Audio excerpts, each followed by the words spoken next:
Hello friends, कैसे हो आप सब। आशा करती हूँ आप सब जहाँ भी होगे स्वस्थ होगे और मस्त होगे। तो फ्रेंड्स, नवरात्र चल रहा है और नवरात्र की आपको ढेर सारी शुभकामनाएं। आज मैं आप सभी को एक 7 साल के छोटे से बच्चे की कहानी सुनाने जा रही हूँ। एक छोटा सा बच्चा ऐसा क्या बात बोल देता है कि पूरे परिवार के लोग दंग रह जाते हैं। तो कहानी दिल को छू लेने वाली है, तो वीडियो को आप ज़रूर देखिएगा। तो फ्रेंड्स, ये कहावत तो आपने सुनी ही होगी कि जैसी करनी वैसी भरनी। हम जैसा करते हैं हमें वैसा ही भरना पड़ता है। हमारे कर्मों का फल हमें मिलता ही मिलता है, फिर चाहे हम अच्छा कर्म करें या फिर बुरा कर्म करें। तो ये कहानी सुनने के बाद आपको समझ में आ जाएगा कि मैं आपसे क्या कहना चाहती हूँ। तो फ्रेंड्स, एक छोटे से गांव में एक छोटा सा परिवार रहता था। परिवार में माता पिता और एक छोटा सा बच्चा भी रहता था जिसका नाम मनोज था। मनोज बहुत ही गरीब परिवार का था। उसके पिताजी जो थे वो मजदूरी करके जैसे तैसे अपने घर का खर्च निकालते थे। मनोज के पिता मनोज को पढ़ा लिखा कर एक बड़ा इंसान बनाना चाहते थे। मनोज जब 10 साल का हो जाता है तो पढ़ाई में काफ़ी ज़्यादा मन लगाने लगता है, क्योंकि उसने गरीबी देखी हुई थी। इसीलिए वो अपनी लाइफ में कुछ करना चाहता था। मनोज पढ़ लिख कर एक डॉक्टर बनना चाहता था, जिसकी वजह से उसको बहुत ही ज़्यादा पैसों की ज़रूरत थी।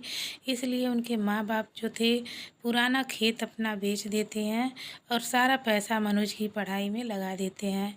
आखिरकार मनोज एक दिन डॉक्टर बन ही जाता है और अच्छा खासा पैसा भी कमाने लगता है। मनोज के घर की स्थिति काफ़ी ज़्यादा सुधरने लगी थी।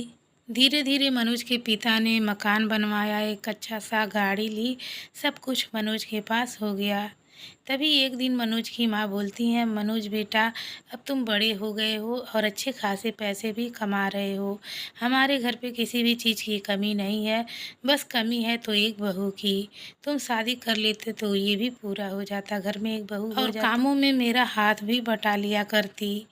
अब मैं दिन पे दिन बूढ़ी होती जा रही हूँ, घर पे अकेली रहती हूँ, अच्छा भी नहीं लगता है। बहू आ जाती तो घर की रौनक ही बढ़ जाती। मनोज को अपनी माँ की बातें सही लगती हैं और मनोज शादी के लिए मान जाता है। मनोज बोलता है, ठीक है माँ, अपनी पसंद की लड़की देख लो और शादी करवा दो, मुझे कोई भी दिक्कत नहीं है। माँ लड़की देखती है और बेटे की शादी करवा देती है।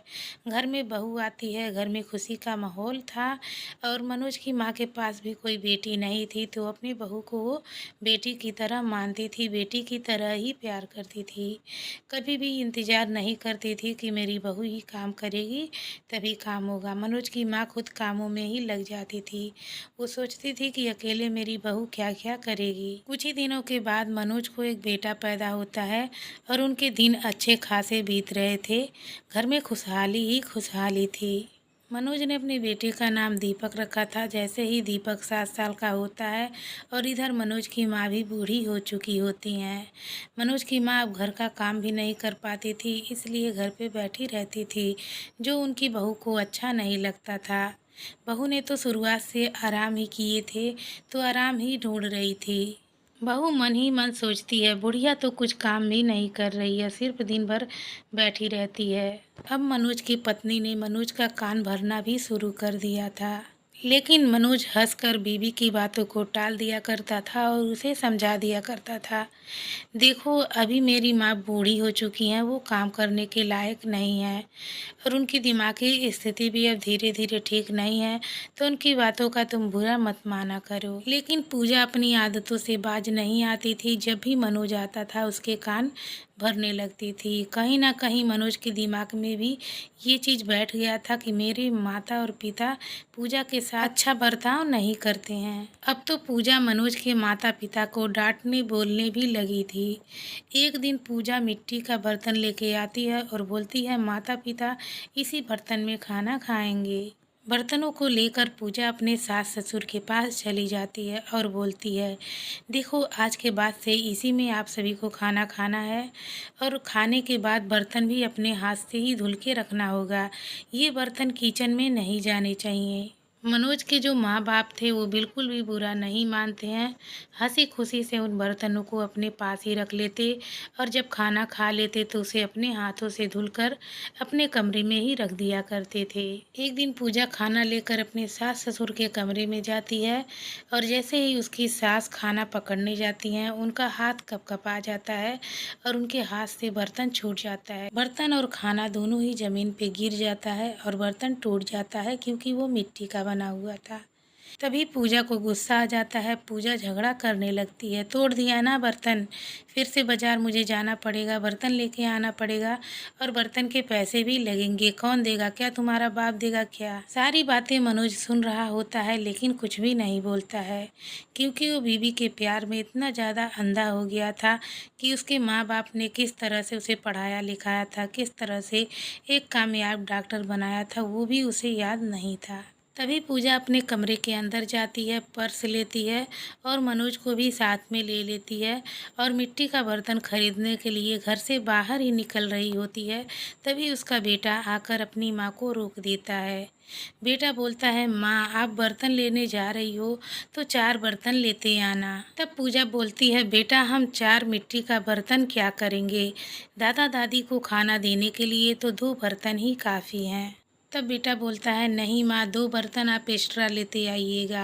आप लोग बूढ़े हो जाओगे तो मैं आप लोगों को किस बर्तन में खाना दूंगा? मुझे तो पता भी नहीं है कि ये मिट्टी के बर्तन कहाँ पर मिलते हैं। आखिर आप लोगों का जब बुढ़ापा आएगा तो आप लोगों के बुढ़ापे में मैं कैसे मिट्टी के बर्तन में आप लोगों को खाना खिलाऊंगा? तभी मनोज और पूजा की आंखों की पट्टी खुल जाती है। वो समझ जाते हैं कि आज हम अपने माता पिता के साथ ऐसा कर रहे हैं तो हमारे बच्चे देख रहे हैं, उनके भी दिमाग पे यही असर पड़ेगा और बुढ़ापे में वो भी हमारे साथ ऐसा ही बर्ताव करेंगे।